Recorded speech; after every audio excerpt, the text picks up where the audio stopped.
বিশ্ব আগাচ্ছে ঠিকই, বাট নিউক্লিয়ার কোনো যুদ্ধের দিকে। এখন বলবে ভবিষ্যৎবাণী করে দিল নিউক্লিয়ার যুদ্ধ হবেই তো বলি নাই, বলেছি হওয়ার মুখোমুখি অবস্থা দাঁড়িয়ে আছে। যে কোনো মিলিটারি অ্যাফেয়ার্স যারা পড়াশোনা করে, ভালো মানের পলিটিশিয়ান যারা ইন্টেলেক্ট রাখেন মাথার মধ্যে, শিক্ষিত সমাজ এবং মিলিটারি অ্যাফেয়ার্স যারা বোঝেন, তাদেরকে জিজ্ঞাসা করবে যে আবু তো আদনান ভাই একটা লেকচারে বলেছিল যে সারা ওয়ার্ল্ড নাকি নিউক্লিয়ার যুদ্ধের দ্বারপ্রান্তে দাঁড়িয়ে আছে, কথাটা কতটুকু সত্য? তারা অ্যান্সার দিবে ইনশাল্লাহ। দেখে এই শিক্ষিত সমাজ অ্যান্সার দিবে ইনশাল্লাহ। তাকে জিজ্ঞাসা করতে যায় না যে বিষয়ে কোনো জ্ঞানী রাখে না। আমার কথা কি বুঝতে পারছেন? যারা এই সেক্টরে পণ্ডিত তাদেরকে জিজ্ঞাসা করে, তারা বলবে যে হ্যাঁ, এটা মুখোমুখি দাঁড়িয়ে আছে, যে কোনো সময় হতে পারে। আমরা নিউক্লিয়ার যুদ্ধ হবে কিনা তা তো আর আমরা কোরআন সুন্নাহয় পাইনি। এতটুকু পেয়েছি, মালহামা হবে। কি হবে? মালহামা মানে মহাযুদ্ধ। এটা বিভিন্ন কান্ট্রির মধ্যে জড়িয়ে পড়তে পারে, আল্লাহু আ'লাম বিসসাওয়াব। এতটুকু জেনেছি, ইরাকের ইউফ্রেটিস নদীর সোনার পাহাড়কে কেন্দ্র করে বিশাল যুদ্ধ হবে, এটা জেনেছি, হাদিসে আছে। শুধু তাই নয়, নবী সাল্লাল্লাহু আলাইহি ওয়াসাল্লাম বলেছেন প্রতি 100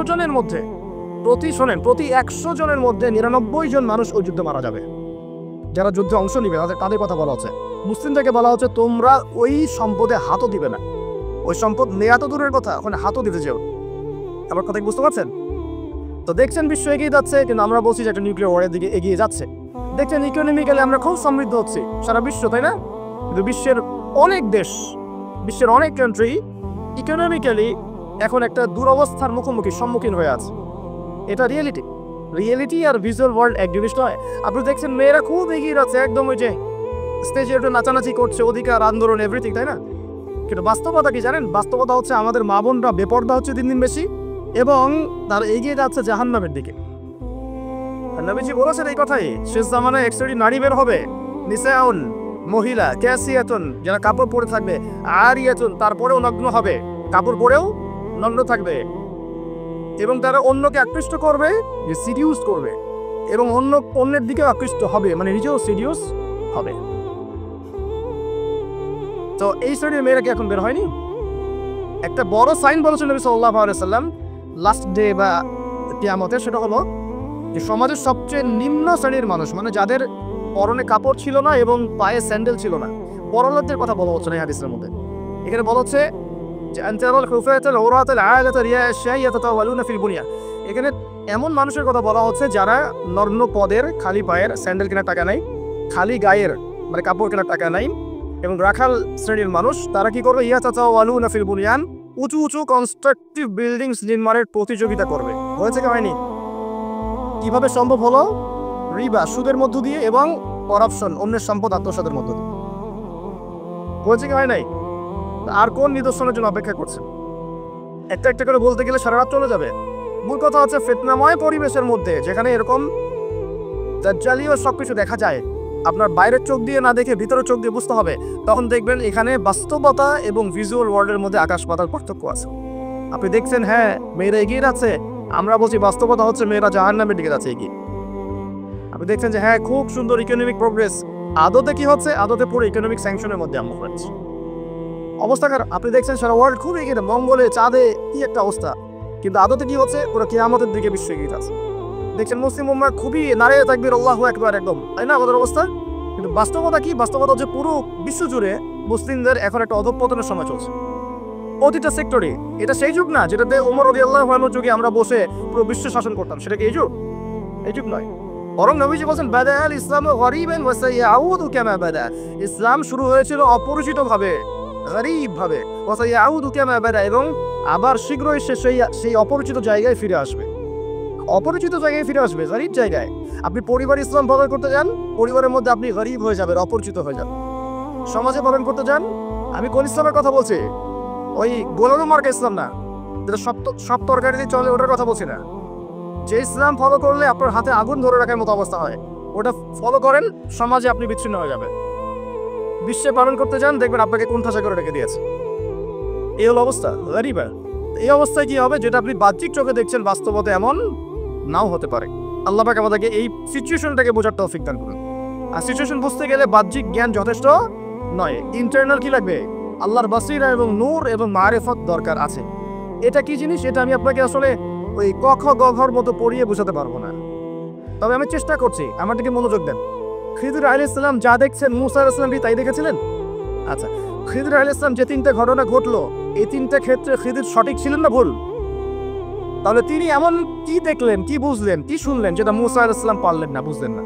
এটা কি? এটাই হচ্ছে আল্লাহ পাকের বাসিরা বা মারিফত বা দূরদর্শিতা, যেটাকে আমরা আল্লাহ নূর বলি। তিনি আল্লাহ পাকের নূর দিয়ে দেখছেন। এখন আমরা বুঝলাম শেষ জামানে টিকে থাকতে হলে আমাদেরকে এরকম দৃষ্টিভঙ্গি নিতে হবে, এতটুকু বুঝতে পেরেছি। কিন্তু এই দৃষ্টিভঙ্গি অর্জিত হবে কিভাবে, এই বিষয়টা আমরা বুঝতে পারছি না। পরিবেশটা নষ্ট করেন না। সুবহানাল্লাহ, একজন ইমামের বেতন দেওয়ার সময় আমরা হিসেব করি, তাই না? 10,000 টাকা না 8,000 টাকা, 2,000 টাকা বাড়াতে আমাদের কলিজা কাঁপে। একটা ওয়াজ মাহফিল হবে, সেখানে দেখা যায় যে একজন আলোচক আসবেন, তার হাদিয়া তোহফা দেওয়ার ক্ষেত্রে আমাদের হিসেব করতে হয়। এবং যখন একটু রাউন্ড ফিগার চলে যায়, যে একজন বক্তার হয়তো লাগছে 20, 30, 40 ইত্যাদি, তখন অনেক সমালোচনা হয় যে তারা ধর্ম ব্যবসা শুরু করেছে। তো এটা কিসের ব্যবসা হচ্ছে এখন বলেন? এটা কিসের ব্যবসা? এটা ওয়ান কাইন্ড অফ কি সংস্কৃতির নামে আমরা যুব সমাজকে জেনা শেখাচ্ছি। এবং একটু দাঁড়ান, আমি বলি আগে, প্রত্যেকটা কথাই ঠিক ঠিক বললে তো আমি কনসেন্ট্রেট করতে পারবো না। আর আমি একটা কথা বলি যে দেখুন, কোরআন সুন্নাহর কথাগুলো আমরা ঠিক বললেও ঠিক, না বললেও ঠিক। ঠিক কিনা বলেন? আচ্ছা, এই তো কোরআন এবং সুন্নাহর কথাগুলো আমরা ঠিক বললেও ঠিক, না বললেও ঠিক। যাই হোক, দেখেন, একটা এলাকার মধ্যে যুব সমাজদেরকে একত্রিত করে সেখানে যখন একজন নগ্ন অর্ধনগ্ন মেয়ে নাচবে, গাবে, এখান থেকে নিশ্চয়ই যুব সমাজ অনেক উপকৃত হবে। যুব সমাজের বেকারত্ব দূর হয়ে যাবে, যুবকদের নৈতিক অবস্থার উন্নতি হবে, তাই না? তারপরে যুবকরা ন্যায় শিখবে, হ্যাঁ, হালাল জিনিস শিখবে, তাই না? যুবকরা ইনশাআল্লাহ জাতিকে নেতৃত্ব দেওয়ার যোগ্যতা অর্জন করবে, তাই নয় কি? যদি তাই না হয়ে থাকে তাহলে এত টাকা পয়সা খরচ করে আমরা এগুলো কেন করি? আমরা কি চিন্তা করেছি যে ইসলাম একটা পরিপূর্ণ জীবন ব্যবস্থা না অসম্পূর্ণ? ইসলাম যদি একটা পরিপূর্ণ জীবন ব্যবস্থা হয় তাহলে ইসলামে কি সংস্কৃতি নাই? পরিপূর্ণ মানে কি?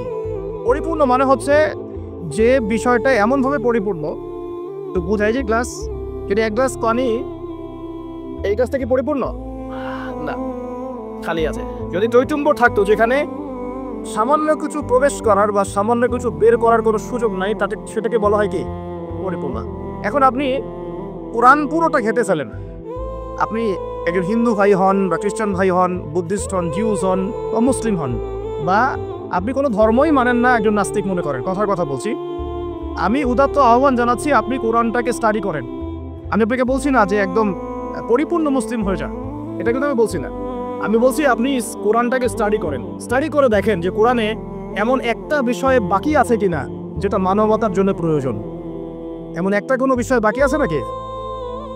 মানুষের জীবনে কয়েকটা ক্ষেত্র থাকে, ইবাদত বন্দেগীর জীবন থাকে, যেখানে আপনি ইবাদত বন্দেগী করবেন, নামাজ, রোজা, হজ, যাকাত, আধ্যাত্মিকত্ব, আল্লাহর মারিফত অর্জন, আল্লাহর ওলি হবেন, পরকালে জান্নাতে যাবেন। এই তো মানুষের ইবাদতের একটা জীবন থাকে, মানুষের একটা পারিবারিক জীবন থাকে। পারিবারিক জীবনে আপনি পরিবারকে ডিল করবেন, সন্তান সন্ততি প্রতিপালন করবেন ইত্যাদি। সামাজিক জীবন থাকে একটা, সামাজিক জীবনে আপনি সমাজের মানুষের সাথে ডিল করেন, মোয়ামেলা থাকে আপনার। কি বলবো, আমরা as a social human being আমরা সমাজে অনেক কাজ করি যেগুলো আমাদেরকে সামাজিক হতে শেখায়। একসাথে আমরা একটা সমাজ গড়ি, একে অপরের পাশে দাঁড়াই, একে অপরের দুঃখ কষ্ট ভাগাভাগি করে নেই। একটা পলিটিক্যাল লাইফ থাকে যেখানে আপনি আল্লাহর এই জমিনের মধ্যে আল্লাহ পাকের দ্বীনের প্রচার করবেন, বা আপনি মানুষের মধ্যে ন্যায়ের মানদণ্ডে বিচার ফয়সালা করবেন। এই তো একটা মানদণ্ড থাকে। আপনার সাংস্কৃতিক জীবন থাকে, আপনার ইকোনমিক সেক্টর থাকে, আপনি ব্যবসা বাণিজ্য করবেন, চাকরি বাকরি করবেন। মানুষের জীবনে এরকম কয়েকটা সেক্টর দিয়ে গঠিত: পরিবার, ইবাদত, আপনার আধ্যাত্মিকত্ব, আপনার সমাজ, আপনার রাষ্ট্র, আপনার যে সংস্কৃতি, আপনার অর্থনীতি। এগুলি তো, বাইরে আর কিছু লাগে? একটা মানুষের জীবনের এই কয়েকটা ফেজ থাকে, অধ্যায় থাকে, এবং আমাদের সবার জীবনে কিন্তু এই অধ্যায়গুলো আছে, আলহামদুলিল্লাহ। এখন আপনি কোরআনটাকে অনেস্টলি পড়েন, নিরপেক্ষভাবে পড়বেন, পক্ষপাতিত্ব করে নয়। নিরপেক্ষভাবে কোরআনটাকে স্টাডি করে দেখেন যেমন একটা বিষয় কোরআনে বাকি আছে কিনা যেটা একটা মানুষের জীবনে চলার পথে প্রয়োজন হয়। যদি দেখেন যে একটা বিষয় বাকি নাই, তাহলে বুঝতে হবে এই কিতাব সাধারণ করে কিতাব নয়, এটা মহাবিশ্বের মহাস্রষ্টা আল্লাহর পক্ষ থেকে নাজিল হয়েছে। আর যখন আপনি বুঝতে পারবেন যে হ্যাঁ এটা আল্লাহর পক্ষ থেকে এসেছে, তখন আপনার একটাই কর্তব্য, এর সামনে আত্মসমর্পণ করা। এর নাম ইসলাম। হাদিসের মধ্যে চলে যান, দেখবেন নবী সাল্লাল্লাহু আলাইহি ওয়াসাল্লামের হাদিস, এই যে মিশকাতের কথাই বলছি, মিশকাতুল মাসাহি বইয়ের মধ্যে দেখবেন যে মাথার চুলটাকে কিভাবে আঁচড়াতে হবে এর জন্য আলাদা একটা অধ্যায় আপনি পাবেন।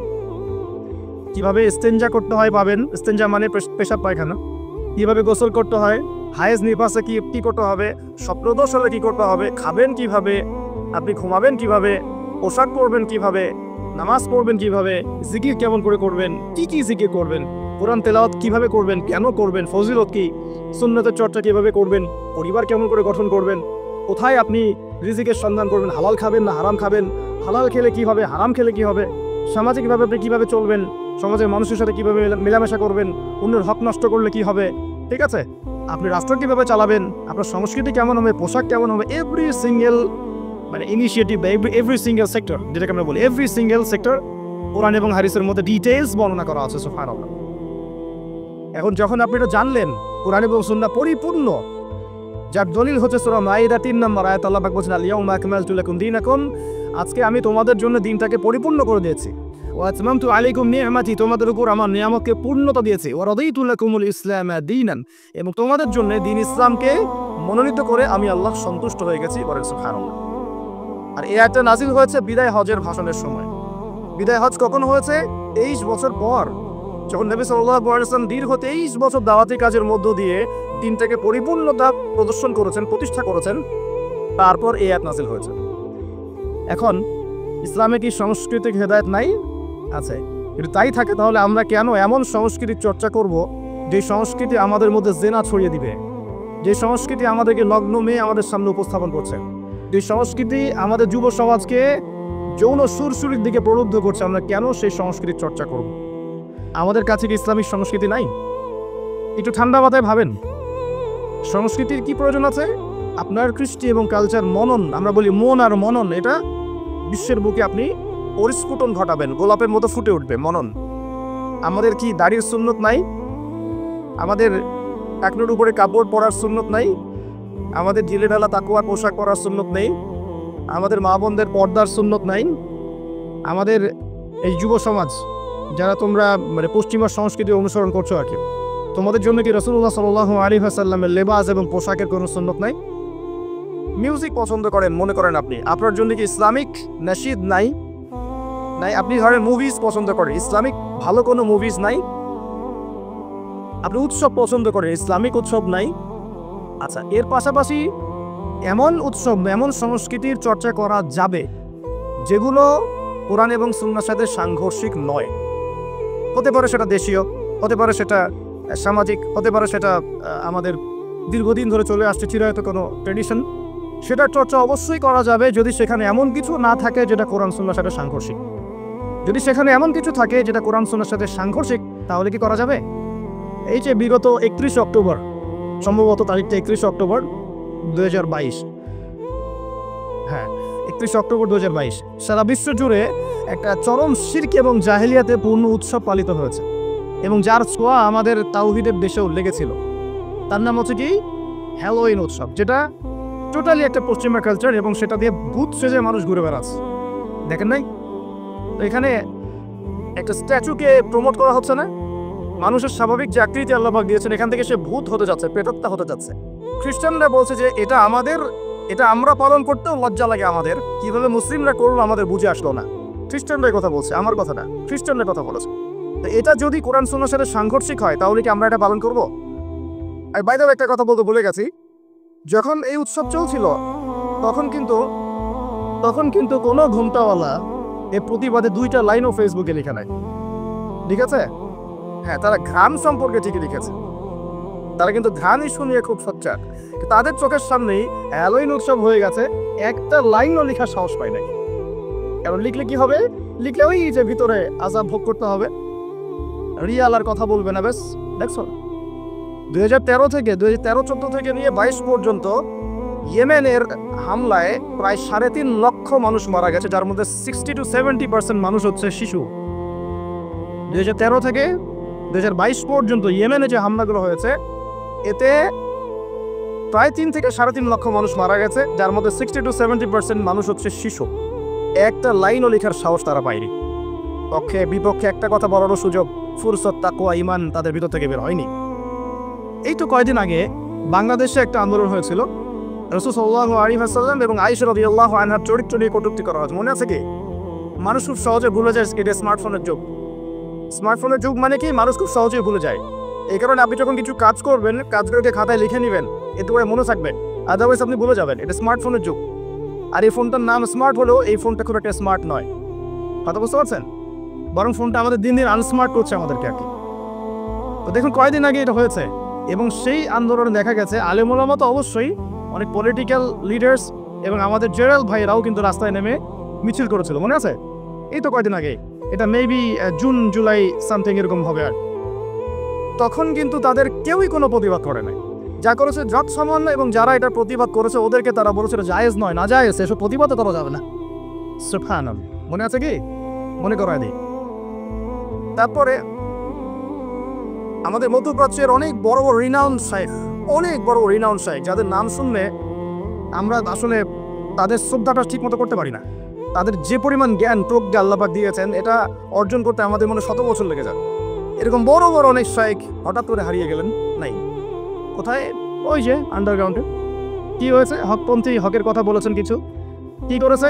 ওই সিনেপ্লেক্সের এগেনস্টে কথা বলেছে, অশ্লীলতার বিরুদ্ধে কথা বলেছে, হ্যাঁ, পর্দার খেলাফ কিছু হচ্ছে এর বিরুদ্ধে কথা বলেছে, কনসার্টের এগেনস্টে কথা বলেছে, সব আস্তে আস্তে নাই মাইনাস।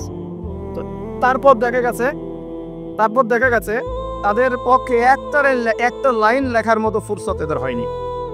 এরকম অসংখ্য ইস্যুস আছে যখন তাদেরকে খুঁজে পাওয়া যায় না, কিন্তু যখন এরকম ঘানের মতো ইস্যু বের হয় যার সাথে আমাদের সম্পর্ক আছে, হঠাৎ করে গর্ত থেকে বের হয়ে বলে দেবে যে খারেজি কে খারেজি। সুবহানাল্লাহ, সুবহানাল্লাহ। সারা বিশ্বে মুসলিম কান্ট্রিগুলোর দিকে তাকিয়ে দেখুন, অলমোস্ট এভরি সিঙ্গেল মুসলিম কান্ট্রিতে আজকে মুসলমানরা নির্যাতনের শিকার। ঠিক আছে? এই সিরিয়ায় দেখেন, প্যালেস্টাইন, তাদের ঘরের সামনেই প্যালেস্টাইন দেখেন, সিরিয়ায় দেখেন, ইয়েমেনে দেখেন, ইরাক ইরানে দেখেন, আপনি যে উইঘুরদেরকে দেখেন, রোহিঙ্গাদেরকে দেখেন, আফগান তো আছেই। আফগান নিয়ে কথা বলা যাবে না ওদের সাথে, বিকজ তাদের মতে যারা পশ্চিমাদের এগেনস্টে যুদ্ধ করেছে ওরা খারেজি ছিল। যারা পশ্চিমাদের অপশক্তির বিরুদ্ধে যুদ্ধ করেছে তারা কি ছিল? খারেজি ছিল। অতএব আপনি ওটা নিয়ে কথা বলতে যায় না, আপনার পিছেও খারেজি টাক লাগিয়ে দিই। কথা কি বুঝতে পারছেন? আচ্ছা, কিন্তু আমেরিকার সাথে যে বন্ধুত্ব, আমেরিকা এবং ইসরায়েল এবং পশ্চিমাদের সাথে যে বন্ধুত্ব, এই বন্ধুত্বের এগেনস্টে কোনো কথা বলার ফুরসত হয় না। কারণ কি? এটা নিয়ে কথা বললে তো রিয়াল বন্ধ হয়ে যাবে। এটা নিয়ে কথা বললে সমস্যা, দুনিয়ার স্বার্থগুলো নষ্ট হয়ে যাবে।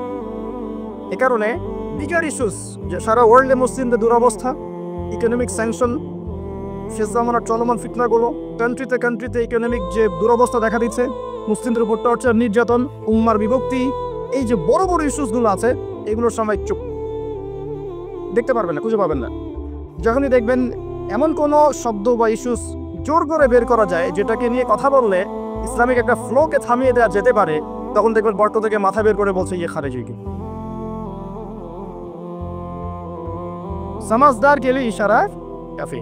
আর কিচ্ছু বলতে যাচ্ছি না, শুধু মনে রাখবেন একটা কথা, যে কোরআন এবং সুন্নাহর সাথে গাদ্দারি করে পৃথিবীতে কেউ টিকে থাকতে পারলেও আল্লাহর কাছে টিকতে পারে নাই। কোরআন এবং সুন্নাহর সাথে গাদ্দারি করে দুনিয়াতে অনেক কিছু অ্যাচিভ করা যেতে পারে, কিন্তু আল্লাহ পাকের পরকালে আর কবরে পশ্চিমকালেও পার পাওয়া যাবে না। শুধু দিনের ফিকহি মাসআলাগুলোই বোঝেন আর ইকোনমিক বিষয়গুলো বোঝেন না, ওয়ার্ল্ড অ্যাফেয়ার্স বোঝেন না, ওয়ার্ল্ডের মুসলিমদের জিওপলিটিক্স বোঝেন না, ইসলামিক মুসলিম কান্ট্রিগুলোর উপর যখন নির্যাতন নেমে আসে কথা বলতে পারেন না, নবীর অবমাননায় কথা বলতে পারেন না, এই নিষ্পাপ বাচ্চা কাচ্চাকে হত্যা করা হয় তখন কথা বলতে পারেন না। সুবহানাল্লাহ। এবং চোখের সামনে শিরকি কুফরের উৎসব হয়ে যায়, একটা কথা বলতে পারেন না। গান নিশুতি এত কথা আপনার, কোথায় ছিল এই কথাগুলো যখন এইসব ইস্যুগুলোর সামনে ছিল? সুবহানাল্লাহ। এখান থেকে এক শ্রেণীর মানুষের একটা ভিতরের চরিত্র আপনি খুঁজে পাবেন। মনে রাখবেন, ইসলামের বাহ্যিক শত্রুর চাইতে ভিতরের শত্রুর ক্ষতিকর দিক বেশি। ইসলামের বাহ্যিক শত্রুদেরকে আমরা স্পষ্ট চিনি, তাদের সাথে ফাইট করা সহজ, কিন্তু ভিতরের শত্রুদের সাথে ফাইট করা ডিফিকাল্ট। এজন্য এই যুগে বাইরের চোখ দিয়ে যা দেখবেন সেটা সবসময় সত্য নয়, ভিতরের চোখ দিয়ে আপনাকে দেখা শিখতে হবে। আপনাদের খিদর আলাইহিস সালাম হতে হবে।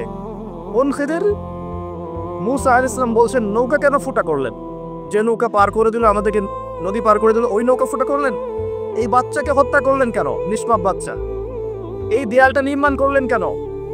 3টা প্রশ্নের উত্তরে খিদর আলাইহিস সালাম বলেছেন, আলাম আকুল লাক, আমি কি তোমাকে বলি নাই ইন্নাকা লা তাসতাতিআ মা'আ সাবরা, তুমি আমার সাথে ধৈর্য ধরতে পারবে না? আমি নৌকা ফুটা করেছি এই কারণে, যদি নৌকা ফুটা না করতাম তাহলে এই নৌকা পরবর্তীতে হাইজ্যাক হয়ে যেত। কারণ ওই সমুদ্রে জলদস্যু ছিল, ভালো নৌকা হলে হাইজ্যাক করে ফেলতো, তাই ফুটা করে ফেলেছে। বাচ্চাকে কেন হত্যা করেছি? নিজের ইচ্ছায় করি নাই, আল্লাহর হুকুমে করেছি। কারণ আল্লাহ পাক আমাকে জানিয়েছেন এই বাচ্চা যদি বড় হতো, বড় একটা কাফের হতো এবং সেটা পিতা মাতাকেও কুফরিতে নিয়ে আসতো। দেয়াল কেন নির্মাণ করেছি? বিকজ দেয়াল হচ্ছে এই বাড়ির 2জন এতিম বালকের দেয়াল। এই দেয়ালের নিচে গুপ্তধন আছে, যদি নির্মাণ না করতাম মানুষ টাকা পয়সা নিয়ে চলে যেত। নির্মাণ করেছি, পরবর্তীতে যখন এটা বড় হবে এই গুপ্তধন তারা পাবে। এই 3টা ঘটনায় কোথায় আছে? সূরা কাহফের মধ্যে। কোন সূরা? সূরা কাহফ, ওই সূরা যে সূরা আপনাকে দাজ্জালের ফিতনা থেকে বাঁচাবে। সূরা কাহফের মধ্যে ঘটনা আছে। এখানে খিদর আলাইহিস সালাম যা করছেন, তিনি ইন্টারনালি বিষয়গুলোকে অবজার্ভ করছেন। আল্লাহ পাকের নূর, আল্লাহর দেয়া বাসিরা এবং মারিফত দিয়ে তিনি দেখছেন। আর মুসা আলাইহিস সালাম বাহ্যিকভাবে দেখছেন, নৌকা কেন ফুটা করলেন, বাচ্চা কেন হত্যা করলেন, দেয়াল কেন নির্মাণ করলেন। কথা কি বুঝতে পারছেন? তো এখানে বাহ্যিক দৃষ্টি এই যুগে চলার জন্য আপনার জন্য যথেষ্ট নয়। আপনাদের খিদর আলাইহিস সালামের মতো ইন্টারনালি আপনাকে পিউরিফাইড হতে হবে, ইন্টারনাল অবজারভেশনের দরজাটা খুলতে হবে। আরেকটা বিষয় বোঝেন, আলোচনা একটু হাইতে হচ্ছে আমি বুঝতে পারছি, মনোযোগ ধরে রাখতে হবে।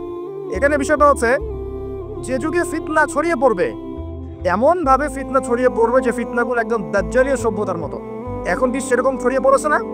নাকি এটা বোঝানোর জন্য আবার নতুন লেকচার দেওয়া লাগবে? তখন এই ফিতনাময় পরিবেশে আপনি খিদর আলাইহিস সালামের মতো দূরদর্শিতা সম্পন্ন হতে না পারলে পথ হারিয়ে ফেলবেন। শুধু তাই নয়, এ যুগে বাহ্যিক চোখ দিয়ে যা দেখা যাবে সবসময় তা সত্য হবে না। এই 3টে ঘটনায় ভিজুয়াল ওয়ার্ল্ড বলি আমরা, যেটা বাহ্যিক পৃথিবী, এবং রিয়েলিটি বাস্তবতা, এর মধ্যে আসমান জমিন পার্থক্য ছিল। ওই নৌকা ফুটা করে কি খিদর আলাইহিস সালাম সত্যি ভুল করেছিলেন? আজ ওই বাচ্চাকে হত্যা করে কি তিনি অন্যায় করেছিলেন? দেয়াল নির্মাণ করে কি তিনি বোকার মতো কাজ করেছেন? না। এই ভিজুয়াল ওয়ার্ল্ডে আপনি যা দেখছেন তার সবকিছু সত্য নয়। আপনি দেখছেন বিশ্ব পুরো এগিয়ে যাচ্ছে, তাই না? এটা বাহ্যিক চোখ আপনার, কিন্তু আল্লাহর মারিফত দিয়ে দেখলে আপনি বুঝতে পারতেন বিশ্ব আগাচ্ছে ঠিকই, বাট কিয়ামতের দিকে। কিসের দিকে? বিশ্ব আগাচ্ছে ঠিকই, বাট নিউক্লিয়ার কোনো যুদ্ধের দিকে। এখন বলবে ভবিষ্যৎবাণী করে দিল নিউক্লিয়ার যুদ্ধ হবেই তো বলি নাই, বলেছি হওয়ার মুখোমুখি অবস্থায় দাঁড়িয়ে আছে। যে কোনো মিলিটারি অ্যাফেয়ার্স যারা পড়াশোনা করে, ভালো মানের পলিটিশিয়ান যারা ইন্টেলেক্ট রাখেন মাথার মধ্যে, শিক্ষিত সমাজ এবং মিলিটারি অ্যাফেয়ার্স যারা বোঝেন, তাদেরকে জিজ্ঞাসা করে দেখি যে আবু তো আদনান ভাই একটা লেকচারে বলেছিল যে সারা ওয়ার্ল্ড নাকি নিউক্লিয়ার যুদ্ধের দ্বারপ্রান্তে দাঁড়িয়ে আছে, কথাটা কতটুকু সত্য? তারা অ্যান্সার দিবে ইনশাল্লাহ। দেখে এই শিক্ষিত সমাজ অ্যান্সার দিবে ইনশাল্লাহ। তাকে জিজ্ঞেস করতে চায় না যে বিষয়ে কোনো জ্ঞানী রাখে না। আমার কথা কি বুঝতে পারছেন? যারা এই সেক্টরে পণ্ডিত তাদেরকে জিজ্ঞাসা করে, তারা বলবে যে হ্যাঁ, এটা মুখোমুখি দাঁড়িয়ে আছে, যে কোনো সময় হতে পারে। আমরা নিউক্লিয়ার যুদ্ধ হবে কিনা তা তো আর আমরা কোরআন সুন্নাহয় পাইনি। এতটুকু পেয়েছি, মালহামা হবে। কি হবে? মালহামা মানে মহাযুদ্ধ। এটা বিভিন্ন কান্ট্রির মধ্যে জড়িয়ে পড়তে পারে, আল্লাহু আ'লাম বিসসাওয়াব। এতটুকু জেনেছি, ইরাকের ইউফ্রেটিস নদীর সোনার পাহাড়কে কেন্দ্র করে বিশাল যুদ্ধ হবে, এটা জেনেছি, হাদিসে আছে। শুধু তাই নয়, নবী সাল্লাল্লাহু আলাইহি ওয়াসাল্লাম বলেছেন প্রতি 100 জনের মধ্যে 99 জন মানুষ ওই যুদ্ধে মারা যাবে। যারা যুদ্ধে অংশ নিবে তাদের কথা বলা হচ্ছে। মুসলিম থেকে বলা হচ্ছে তোমরা ওই সম্পদে হাতও দিবে না। ওই সম্পদ নেয়া তো দূরের কথা, ওখানে হাতও দিতে যেও না। আমার কথা কি বুঝতে পারছেন? তো দেখছেন বিশ্ব এগিয়ে যাচ্ছে, কিন্তু আমরা বলছি যে একটা নিউক্লিয়ার ওয়ারের দিকে এগিয়ে যাচ্ছে। দেখছেন ইকোনমিক্যালি আমরা খুব সমৃদ্ধ হচ্ছি, সারা বিশ্ব, তাই না? বিশ্বের অনেক দেশ, বিশ্বের অনেক কান্ট্রি ইকোনমিক্যালি এখন একটা দুরবস্থার সম্মুখীন হয়ে আছে। এটা রিয়েলিটি আর ভিজুয়াল ওয়ার্ল্ড এক জিনিস নয়। আপনি দেখছেন মেয়েরা খুব এগিয়ে যাচ্ছে, একদম ওই যে স্টেজে একটু নাচানাচি করছে, অধিকার আন্দোলন এভরিথিং, তাই না?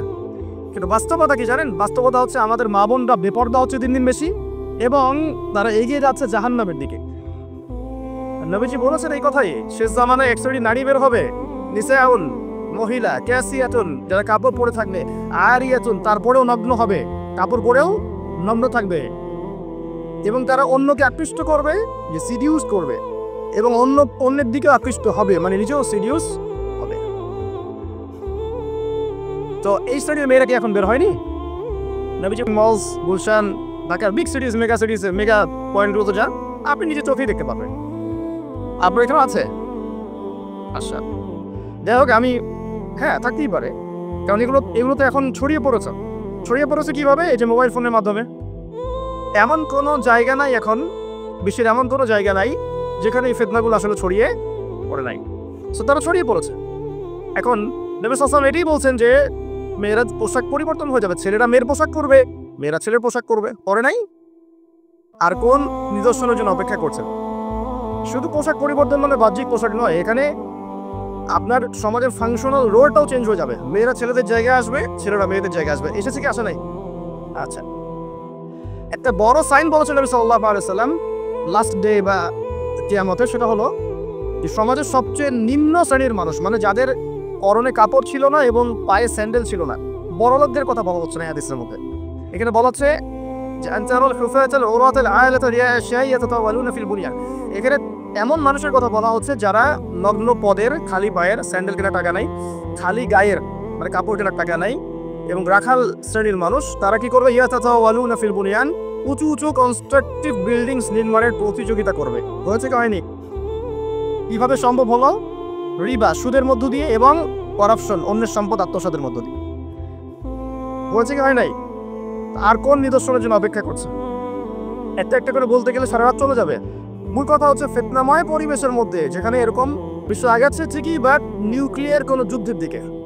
এখন বলবে ভবিষ্যৎবাণী করে দিল নিউক্লিয়ার যুদ্ধ হবেই তো বলি নাই, বলেছি হওয়ার মুখোমুখি অবস্থা দাঁড়িয়ে আছে। যে কোনো মিলিটারি অ্যাফেয়ার্স যারা পড়াশোনা করে, ভালো মানের পলিটিশিয়ান যারা ইন্টেলেক্ট রাখেন মাথার মধ্যে, শিক্ষিত সমাজ এবং মিলিটারি অ্যাফেয়ার্স যারা বোঝেন, তাদেরকে জিজ্ঞাসা করবে যে আবু তো আদনান ভাই একটা লেকচারে বলেছিল যে সারা ওয়ার্ল্ড নাকি নিউক্লিয়ার যুদ্ধের দ্বার প্রান্তে দাঁড়িয়ে আছে, কথাটা কতটুকু সত্য? তারা অ্যান্সার দিবে ইনশাল্লাহ। দেখেন, এই শিক্ষিত সমাজ অ্যান্সার দিবে ইনশাল্লাহ। তাকে জিজ্ঞেস করতে যায় না যে বিষয়ে কোনো জ্ঞানী রাখে না। আমার কথা কি বুঝতে পারছেন? যারা এই সেক্টরে পণ্ডিত তাদেরকে জিজ্ঞাসা করে, তারা বলবে যে হ্যাঁ, এটা মুখোমুখি দাঁড়িয়ে আছে, যে কোনো সময় হতে পারে। আমরা নিউক্লিয়ার যুদ্ধ হবে কিনা তা তো আর আমরা কোরআন সুন্নাহয় পাইনি। এতটুকু পেয়েছি, মালহামা হবে। কি হবে? মালহামা মানে মহাযুদ্ধ। এটা বিভিন্ন কান্ট্রির মধ্যে জড়িয়ে পড়তে পারে, আল্লাহু আ'লাম বিসসাওয়াব। এতটুকু জেনেছি, ইরাকের ইউফ্রেটিস নদীর সোনার পাহাড়কে কেন্দ্র করে বিশাল যুদ্ধ হবে, এটা জেনেছি, হাদিসে আছে। শুধু তাই নয়, নবী সাল্লাল্লাহু আলাইহি ওয়াসাল্লাম বলেছেন প্রতি 100 জনের মধ্যে 99 জন মানুষ ওই যুদ্ধে মারা যাবে। যারা যুদ্ধে অংশ নিবে তাদের কথা বলা হচ্ছে। মুসলিমদেরকে বলা হচ্ছে তোমরা ওই সম্পদে হাতও দিবে না। ওই সম্পদ নেয়া তো দূরের কথা, ওখানে হাতও দিতে যেও। আমার কথা কি বুঝতে পারছেন? তো দেখছেন বিশ্ব এগিয়ে যাচ্ছে, কিন্তু আমরা বলছি যে একটা নিউক্লিয়ার ওয়ারের দিকে এগিয়ে যাচ্ছে। দেখছেন ইকোনমিক্যালি আমরা খুব সমৃদ্ধ হচ্ছি, সারা বিশ্ব, তাই না? কিন্তু বিশ্বের অনেক দেশ, বিশ্বের অনেক কান্ট্রি ইকোনমিক্যালি এখন একটা দুরবস্থার সম্মুখীন হয়ে আছে। এটা রিয়েলিটি আর ভিজুয়াল ওয়ার্ল্ড এক জিনিস নয়। আপনি দেখছেন মেয়েরা খুব এগিয়ে যাচ্ছে, একদম ওই যে স্টেজে একটু নাচানাচি করছে, অধিকার আন্দোলন এভরিথিং, তাই না? কিন্তু বাস্তবতা কি জানেন? বাস্তবতা হচ্ছে আমাদের মা বোনরা বেপর্দা হচ্ছে দিন দিন বেশি, এবং তার এগিয়ে যাচ্ছে জাহান্নামের দিকে। নবীজি বলেছেন এই কথাই, শেষ জামানায় এক শ্রেণীর নারী বের হবে, নিসাউন, মহিলা, ক্যাসিয়াতুন, যারা কাপড় পরে থাকবে, আরিয়াতুন, তারপরেও নগ্ন হবে, কাপড় পরেও নগ্ন থাকবে, এবং তারা অন্যকে আকৃষ্ট করবে, যে সিডিউস করবে, এবং অন্যের দিকেও আকৃষ্ট হবে, মানে নিজেও সিডিউস হবে। তো এই শ্রেণীর মেয়েরা কি এখন বের হয়নি? একটা বড় সাইন বলেছেন নবী সাল্লাল্লাহু আলাইহি ওয়াসাল্লাম লাস্ট ডে বা কিয়ামতের, সেটা হলো যে সমাজের সবচেয়ে নিম্ন শ্রেণীর মানুষ, মানে যাদের পরনে কাপড় ছিল না এবং পায়ে স্যান্ডেল ছিল না, বড়লোকদের কথা বলা হচ্ছে না এই হাদিসের মধ্যে। এখানে বলা হচ্ছে যে আনতারুল হুফাতাল উরাতাল আয়ালাতা রিয়াশাইয়াতাওয়ালুনা ফিল বুনিয়ান। এখানে এমন মানুষের কথা বলা হচ্ছে যারা নগ্ন পদের, খালি পায়ের, স্যান্ডেল কেনার টাকা নাই, খালি গায়ের মানে কাপড় কেনার টাকা নাই এবং রাখাল শ্রেণীর মানুষ, তারা কি করবে? ইয়াতাওয়ালুনা ফিল বুনিয়ান, উঁচু উঁচু কনস্ট্রাকটিভ বিল্ডিংস নির্মাণের প্রতিযোগিতা করবে। হয়েছে কি হয়নি? কিভাবে সম্ভব হলো? রিবা, সুদের মধ্য দিয়ে, এবং করাপশন, অন্যের সম্পদ আত্মসাতের মধ্য দিয়ে। হয়েছে কি হয় নাই? আর কোন নিদর্শনের জন্য অপেক্ষা করছে? একটা একটা করে বলতে গেলে সারা রাত চলে যাবে। মূল কথা হচ্ছে ফিতনাময় পরিবেশের মধ্যে যেখানে এরকম দাজ্জালীয় সবকিছু দেখা যায়, আপনার বাইরের চোখ দিয়ে না দেখে ভিতরের চোখ দিয়ে বুঝতে হবে, তখন দেখবেন এখানে বাস্তবতা এবং ভিজুয়াল ওয়ার্ল্ডের মধ্যে আকাশ পাতাল পার্থক্য আছে। আপনি দেখছেন হ্যাঁ মেয়েরা এগিয়ে যাচ্ছে, আমরা বলছি বাস্তবতা হচ্ছে মেয়েরা জাহান্নামের দিকে যাচ্ছে এগিয়ে। আপনি দেখছেন যে হ্যাঁ খুব সুন্দর ইকোনমিক প্রোগ্রেস, আদতে কি হচ্ছে? আদতে পুরো ইকোনমিক স্যাংশনের মধ্যে আমরা পড়েছি। অবস্থা খারাপ। আপনি দেখছেন সারা ওয়ার্ল্ড খুব এগিয়ে, মঙ্গলে, চাঁদে কি একটা অবস্থা, কিন্তু আদতে কি হচ্ছে? পুরো কিয়ামতের দিকে বিশ্ব এগিয়ে যাচ্ছে। দেখছেন মুসলিম উম্মাহ খুবই নারায়ে তাকবীর আল্লাহু আকবার একদম, তাই না আমাদের অবস্থা? কিন্তু বাস্তবতা কি? বাস্তবতা হচ্ছে পুরো বিশ্ব জুড়ে মুসলিমদের এখন একটা অধঃপতনের সময় চলছে প্রতিটা সেক্টরে। এটা সেই যুগ না যেটাতে ওমর রাদিয়াল্লাহু আনহুর যুগে আমরা বসে পুরো বিশ্ব শাসন করতাম, সেটা কি এই যুগ? এই যুগ নয়। বরং নবীজি বলেন বাদা আল ইসলামু গরিবান ওয়া সায়াউদু কামা বাদা। ইসলাম শুরু হয়েছিল অপরিচিত ভাবে, গরীব ভাবে, ওয়া সায়াউদু কামা বাদা, এবং আবার শীঘ্রই সেই অপরিচিত জায়গায় ফিরে আসবে। অপরিচিত জায়গায় ফিরে আসবে, গরীব জায়গায়। আপনি পরিবার ইসলাম পালন করতে যান, পরিবারের মধ্যে আপনি গরীব হয়ে যাবেন, অপরিচিত হয়ে যাবেন। সমাজে পালন করতে যান, আমি কোন ইসলামের কথা বলছি? ওই গোলাম মার্কা ইসলাম না, যেটা সব তরকারি দিয়ে চলে ওটার কথা বলছি না। যে ইসলাম ফলো করলে আপনার হাতে আগুন ধরে রাখার মতো অবস্থা হয়, ওটা ফলো করেন, সমাজে আপনি বিচ্ছিন্ন হয়ে যাবেন। বিশ্বে পালন করতে যান, দেখবেন আপনাকে কোন থাসা করে রেখে দিয়েছে। এই হলো অবস্থা, গরিব। এই অবস্থায় কি হবে? যেটা আপনি বাহ্যিক চোখে দেখছেন, বাস্তবতে এমন নাও হতে পারে। আল্লাহ পাক আমাদেরকে এই সিচুয়েশনটাকে বোঝার তৌফিক দান করুন। আর সিচুয়েশন বুঝতে গেলে বাহ্যিক জ্ঞান যথেষ্ট নয়, ইন্টারনাল কি লাগবে? আল্লাহর বাসিরা এবং নূর এবং মারিফত দরকার আছে। এটা কি জিনিস? এটা আমি আপনাকে আসলে ওই ক খ গ ঘর মতো পড়িয়ে বোঝাতে পারবো না, তবে আমি চেষ্টা করছি। আমার দিকে মনোযোগ দেন। খিদির আলাইহিস সালাম যা দেখছেন মুসা আলাইহিস সালাম কি তাই দেখেছিলেন? আচ্ছা, খিদির আলাইহিস সালাম যে তিনটা ঘটনা ঘটলো, এই তিনটা ক্ষেত্রে খিদির সঠিক ছিলেন না ভুল? তাহলে তিনি এমন কি দেখলেন, কি বুঝলেন, কি শুনলেন যেটা মুসা আলাইহিস সালাম পারলেন না, বুঝলেন না? এটা কি? এটাই হচ্ছে আল্লাহ পাকের বাসিরা বা মারিফত বা দূরদর্শিতা, যেটাকে আমরা আল্লাহ নূর বলি। তিনি আল্লাহ পাকের নূর দিয়ে দেখছেন। এখন আমরা বুঝলাম শেষ জামানে টিকে থাকতে হলে আমাদেরকে এরকম দৃষ্টিভঙ্গি নিতে হবে, এতটুকু বুঝতে পেরেছি। কিন্তু এই দৃষ্টিভঙ্গি অর্জিত হবে কিভাবে, এই বিষয়টা আমরা বুঝতে পারছি না। পরিবেশটা নষ্ট করেন না। সুবহানাল্লাহ, একজন ইমামের বেতন দেওয়ার সময় আমরা হিসেব করি, তাই না? 10,000 টাকা না 8,000 টাকা, 2,000 টাকা বাড়াতে আমাদের কলিজা কাঁপে। একটা ওয়াজ মাহফিল হবে, সেখানে দেখা যায় যে একজন আলোচক আসবেন, তার হাদিয়া তোহফা দেওয়ার ক্ষেত্রে আমাদের হিসেব করতে হয়। এবং যখন একটু রাউন্ড ফিগার চলে যায়, যে একজন বক্তার হয়তো লাগছে 20, 30, 40 ইত্যাদি, তখন অনেক সমালোচনা হয় যে তারা ধর্ম ব্যবসা শুরু করেছে। তো এটা কিসের ব্যবসা হচ্ছে এখন বলেন? এটা কিসের ব্যবসা? এটা ওয়ান কাইন্ড অফ কি সংস্কৃতির নামে আমরা যুব সমাজকে জেনা শেখাচ্ছি। এবং একটু দাঁড়ান, আমি বলি আগে, প্রত্যেকটা কথাই ঠিক ঠিক বললে তো আমি কনসিডার করতে পারবো না। আর আমি একটা কথা বলি যে দেখুন, কোরআন সুন্নাহর কথাগুলো আমরা ঠিক বললেও ঠিক, না বললেও ঠিক। ঠিক কিনা বলেন? আচ্ছা, এই তো কোরআন এবং সুন্নাহর কথাগুলো আমরা ঠিক বললেও ঠিক, না বললেও ঠিক। যাই হোক, দেখেন, একটা এলাকার মধ্যে যুব সমাজদেরকে একত্রিত করে সেখানে যখন একজন নগ্ন অর্ধনগ্ন মেয়ে নাচবে, গাবে, এখান থেকে নিশ্চয়ই যুব সমাজ অনেক উপকৃত হবে। যুব সমাজের বেকারত্ব দূর হয়ে যাবে, যুবকদের নৈতিক অবস্থার উন্নতি হবে, তাই না? তারপরে যুবকরা ন্যায় শিখবে, হ্যাঁ, হালাল জিনিস শিখবে, তাই না? যুবকরা ইনশাআল্লাহ জাতিকে নেতৃত্ব দেওয়ার যোগ্যতা অর্জন করবে, তাই নয় কি? যদি তাই না হয়ে থাকে, তাহলে এত টাকা পয়সা খরচ করে আমরা এগুলো কেন করি? আমরা চিন্তা করেছি যে ইসলাম একটা পরিপূর্ণ জীবন ব্যবস্থা না অসম্পূর্ণ? ইসলাম যদি একটা পরিপূর্ণ জীবন ব্যবস্থা হয়, তাহলে ইসলামে কি সংস্কৃতি নাই? পরিপূর্ণ মানে কি? পরিপূর্ণ মানে হচ্ছে যে বিষয়টা এমনভাবে পরিপূর্ণ, তো বুঝাই যে গ্লাস, যদি এক গ্লাস পানি, এই গ্লাস থেকে পরিপূর্ণ না, খালি আছে। যদি টৈটুম্বর থাকতো যেখানে সামান্য কিছু প্রবেশ করার বা সামান্য কিছু বের করার কোনো সুযোগ নাই, তাতে সেটাকে বলা হয় কি? পরিপূর্ণ। এখন আপনি কোরআন পুরোটা খেতে ফেলেন, আপনি একজন হিন্দু ভাই হন বা খ্রিস্টান ভাই হন, বুদ্ধিস্ট হন, জিউস হন বা মুসলিম হন, বা আপনি কোনো ধর্মই মানেন না, একজন নাস্তিক মনে করেন, কথার কথা বলছি, আমি উদাত্ত আহ্বান জানাচ্ছি আপনি কোরআনটাকে স্টাডি করেন। আমি আপনাকে বলছি না যে একদম পরিপূর্ণ মুসলিম হয়ে যান, এটা কিন্তু আমি বলছি না। আমি বলছি আপনি কোরআনটাকে স্টাডি করেন, স্টাডি করে দেখেন যে কোরআনে এমন একটা বিষয়ে বাকি আছে কিনা যেটা মানবতার জন্য প্রয়োজন। এমন একটা কোনো বিষয় বাকি আছে নাকি? মানুষের জীবনে কয়েকটা ক্ষেত্র থাকে, ইবাদত বন্দেগীর জীবন থাকে, যেখানে আপনি ইবাদত বন্দেগী করবেন, নামাজ, রোজা, হজ, যাকাত, আধ্যাত্মিকত্ব, আল্লাহর মারিফত অর্জন, আল্লাহর ওলি হবেন, পরকালে জান্নাতে যাবেন। এই তো মানুষের ইবাদতের একটা জীবন থাকে, মানুষের একটা পারিবারিক জীবন থাকে। পারিবারিক জীবনে আপনি পরিবারকে ডিল করবেন, সন্তান সন্ততি প্রতিপালন করবেন ইত্যাদি। সামাজিক জীবন থাকে একটা, সামাজিক জীবনে আপনি সমাজের মানুষের সাথে ডিল করেন, মুআমালাত থাকে, আপনার কি বলবো, আমরা as a social human being আমরা সমাজে অনেক কাজ করি যেগুলো আমাদেরকে সামাজিক হতে শেখায়। একসাথে আমরা একটা সমাজ গড়ি, একে অপরের পাশে দাঁড়াই, একে অপরের দুঃখ কষ্ট ভাগাভাগি করে নেই। একটা পলিটিক্যাল লাইফ থাকে যেখানে আপনি আল্লাহর এই জমিনের মধ্যে আল্লাহ পাকের দিনের প্রচার করবেন, বা আপনি মানুষের মধ্যে ন্যায়ের মানদণ্ডে বিচার ফয়সালা করবেন। এই তো একটা মানদণ্ড থাকে।